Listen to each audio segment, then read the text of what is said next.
The Baltimore Ravens have officially rolled the dice, and right now, it feels like the fan base is sitting at the poker table watching their team bet the house with no guarantee of a return. The trade deadline came and went, and the Ravens barely made a sound. For a franchise that's been sitting in the middle of the AFC, desperate for a spark to push them over the hump, it feels like a wasted opportunity. You can call it patience, you can call it faith in the system, but to a lot of people, it looks more like stubbornness. When the dust settled, the only real addition that Baltimore made was Draymond Jones, plus a small swap involving Alohi Gilman. That's it. No big-name defensive tackle, no dominant pass rusher, no splash offensive lineman to stabilize things up front. They held on to most of their draft picks, and that tells you exactly what General Manager Eric DeCosta was thinking. He's betting on the long game. The Ravens are trusting the roster they built, trusting the young players they drafted, and trusting that internal growth will fix what outside talent could have done faster. It's a very Ravens thing to do, but that doesn't mean it's the right call. Let's be real here. This team is sitting on a record that screams incomplete. The talent is there in some spots, but the cracks are showing. The defensive front has struggled, especially against the run. The offensive line has been holding on by a thread. Injuries have piled up again, and key contributors have either gone down or been playing well below expectations.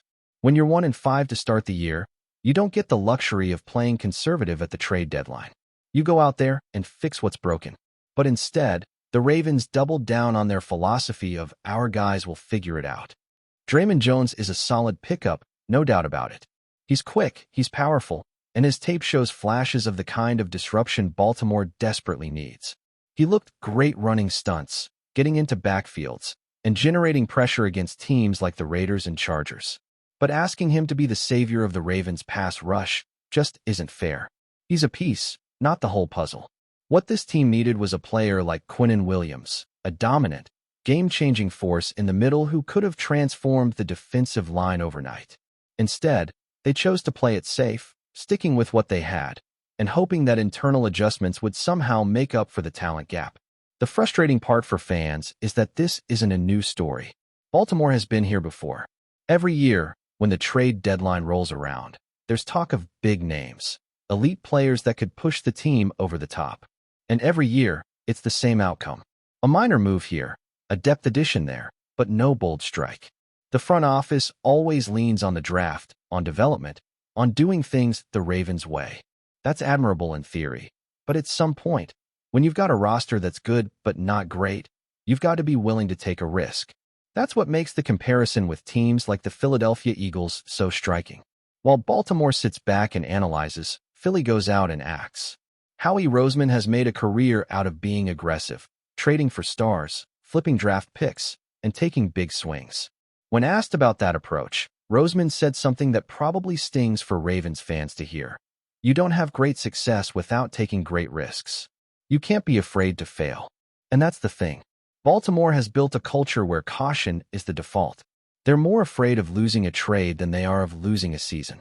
This was the perfect moment to be bold.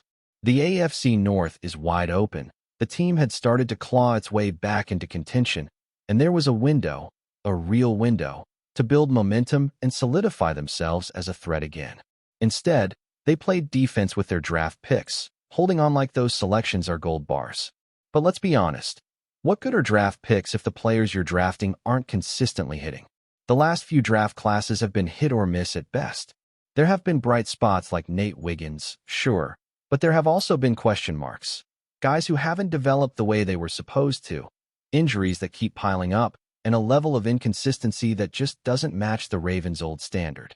That's where the frustration really comes in. Fans remember the days when Baltimore was the team that set the tone, when the Ravens were known for being ruthless, physical, and fearless.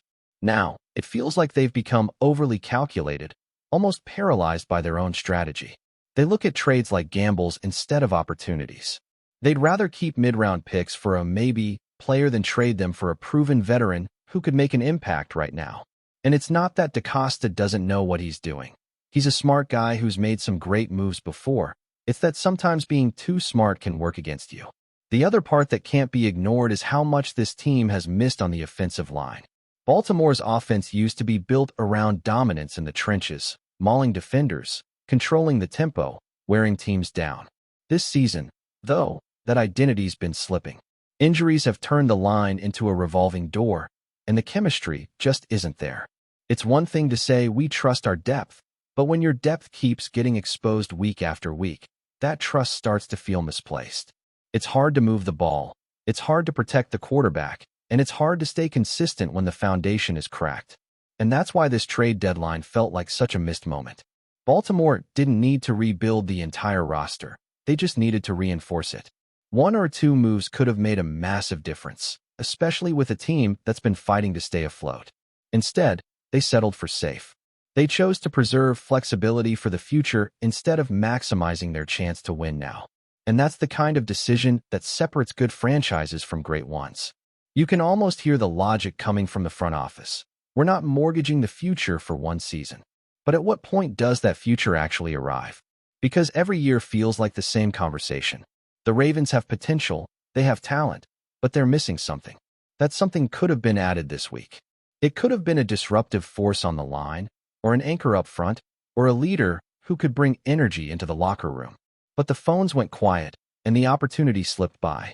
Now, the team moves forward with what they've got, hoping that Draymond Jones can step in and elevate the defense, hoping that players like Odafe Owa and Justin Matabike can rediscover their best form, hoping that the offensive line can somehow hold up through the grind of the season.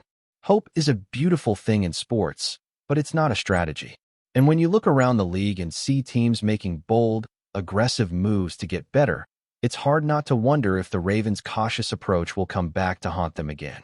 Because in the end, it's not just about managing a roster. It's about sending a message. And the message Baltimore sent this week wasn't one of ambition. It was one of hesitation. The Ravens still have a path to the playoffs, still have talent, still have a chance to turn things around. But the window doesn't stay open forever. And if this franchise keeps waiting for everything to line up perfectly before making their move, they might wake up one day and realize that their best chance to win already passed them by. The thing about the Ravens right now is that everything they do feels like it's one step short of being bold. It's not that they're a bad team. Far from it. They're disciplined, they draft with purpose, and they've built one of the most stable organizations in football. But stability can't be mistaken for progress, and what's happening in Baltimore feels like a franchise afraid to break its own mold. You can almost sense the hesitation in every move they make, as if the front office is terrified of making the wrong decision rather than eager to make the right one. That's the difference between staying relevant and chasing greatness. When you look around the AFC, you see teams taking risks and reaping the rewards. The Chiefs reshaped their roster on the fly. The Bills have made bold trades to plug weaknesses. The Eagles never stop moving. Meanwhile, Baltimore keeps preaching patience. And yes, patience can be a virtue, but when that patience turns into paralysis, it starts costing you seasons. Every year the Ravens promise that they're building for sustained success, but sustained success has to start somewhere. It has to be earned through moments where you decide to take the leap instead of staying in the comfort zone. The frustrating part is that the Ravens aren't that far away. They're not a broken team in need of a rebuild. They're a good team in need of a push. That's what makes the lack of urgency so hard to swallow. A player like Quinnen Williams or Dexter Lawrence doesn't just fix a defensive line. It energizes an entire locker room. It tells your players that you're all in, that the front office believes in them enough to double down. Instead, Baltimore's quiet trade deadline sent the opposite message. It told the roster, "We think you're good enough as you are," which might sound like confidence, but feels more like complacency. The fan base feels it too. You can hear it in every conversation, every post, every radio show. People are tired of hearing the same explanations. We trust our process. We value our draft capital. We'll get healthy. At some point, those phrases start to sound hollow. Because this team has talent, no doubt, but it also has glaring weaknesses that the front office refuses to address with aggression. It's not about trading every pick or chasing every headline. It's about recognizing when the window is open and having the courage to climb through it before it slams shut. The roster, as it stands, still has potential. Lamar Jackson continues to be the engine that drives everything, but even he can't do it alone. When your offensive line is inconsistent and your run game struggles to find rhythm, it puts pressure on every single drive. Lamar needs help, and not just from scheme or play calling. He needs help from the guys in front of him. The lack of reinforcements there is baffling. Around the league, offensive line depth is gold, and yet Baltimore stood pat as other teams found ways to upgrade. Defensively, the story isn't much different. The Ravens' defense still flashes that trademark toughness. You see moments where it looks dominant, suffocating even. But those moments don't last long enough. The line doesn't collapse pockets the way it used to.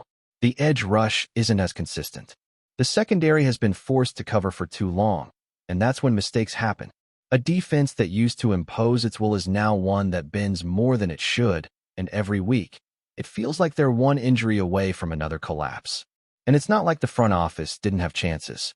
Rumors floated around that they were at least checking in on some major defensive names. There was smoke around Williams, Jeffrey Simmons, maybe even Dexter Lawrence, but nothing materialized. Maybe the asking price was too high. Maybe DaCosta just didn't want to give up future picks. But sometimes you have to accept that great teams make uncomfortable decisions. The risk of overpaying for a proven star is a lot smaller than the risk of watching another season end with what-ifs. Part of this comes from Baltimore's long-standing identity. They've always prided themselves on doing things their way, building through the draft, developing talent, finding value where others see none. It's worked before, and it's admirable. But the league changes. What worked 10 years ago doesn't always work now. The game moves faster, player contracts shift quicker, and windows for contention don't last as long. That's why teams like the Eagles and Chiefs have been so successful lately. They adapt. They evolve. They're not afraid to say, "Our formula needs tweaking."